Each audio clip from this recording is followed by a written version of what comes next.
প্রার্থী দাঁড় করিয়েছিলেন। কারণটা কি ছিল? কংগ্রেসকে হারাতে হবে, বিজেপিকে জিতাতে হবে।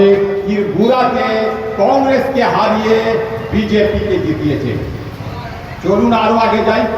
মণিপুরে, মণিপুর কোথায় আছে? তৃণমূলের নেতা বলতে পারবে না। এ আবার তৃণমূল ভাই, কান ছুঁড়ে শুনুন।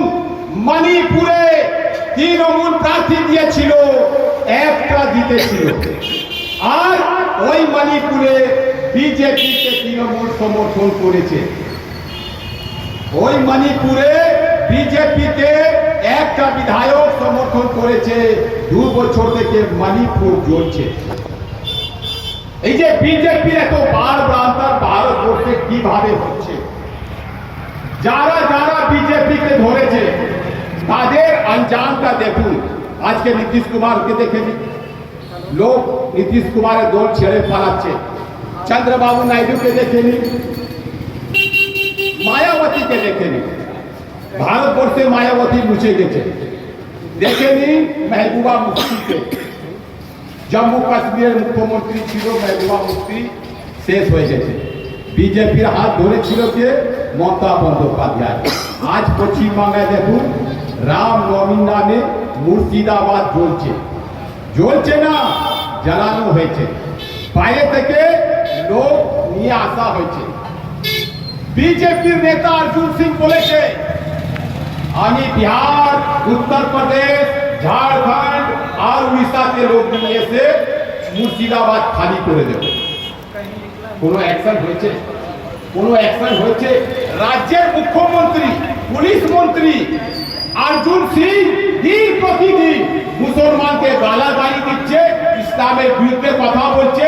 মমতা ব্যানার্জি একজন পুলিশ মন্ত্রী আছে, পুলিশকে অর্ডার করবে, arrest and give in jail. কিন্তু অর্জুন সিং জেলের বাইরে।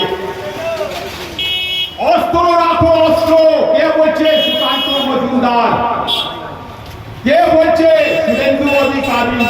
যে শুভেন্দু অধিকারী পীর সাহেবের দোয়া নিত, যে শুভেন্দু অধিকারী পীর সাহেবের দোয়া নিত, ওই শুভেন্দু অধিকারী বলছে অস্ত্র রাখো। অস্ত্র কি হবে? মুসলমানকে মারতে হবে।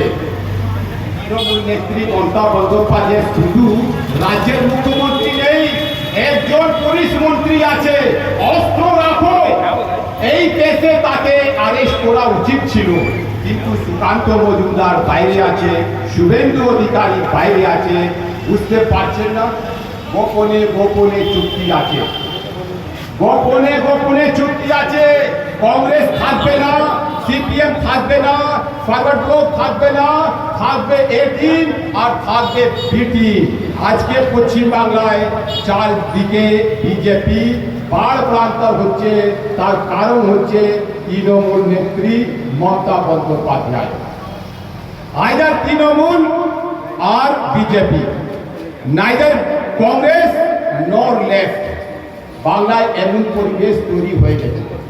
আর আপনারাও কিছু করার নেই, কংগ্রেসকে ভোট দেবেন না।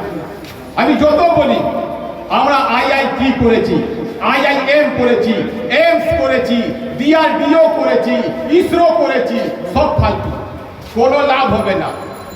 অনেকে ইসরো বুঝেই না, DRDO বুঝেই না, এইমস পুরো ফর্ম জানেই না।